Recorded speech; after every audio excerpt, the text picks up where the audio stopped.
নাতির বয়সের উপদেষ্টাদের জন্য ডক্টর ইউনূসের ভুল হচ্ছে।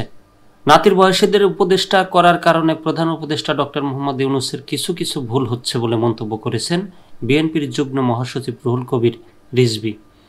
তিনি বলেছেন, প্রধান উপদেষ্টা সম্মানী মানুষ, তার বিরুদ্ধে কোনো বক্তব্য নেই, তবে নাতির বয়সীদের উপদেষ্টা করায় কিছু ভুল হচ্ছে, এগুলো শোধরানো দরকার।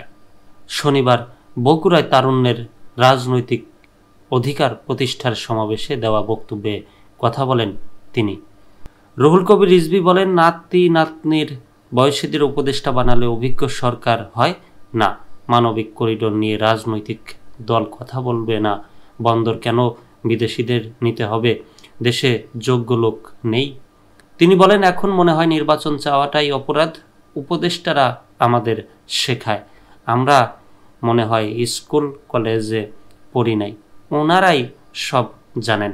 আমরা কেন নির্বাচন চাচ্ছি, সেজন্য ওনারা খুব গোস্বা, তাদের খুব অভিমান, তারা খুব ক্ষুব্ধ। বিএনপির যুগ্ম মহাসচিব প্রশ্ন রেখে বলেন, তারা বলে সংস্কার হয়নি এখনো কেন নির্বাচন? আপনারা কোনোদিন রাস্তায় দাঁড়িয়ে শেখ হাসিনার বিরুদ্ধে আন্দোলন করেছেন, প্রতিবাদ করেছেন?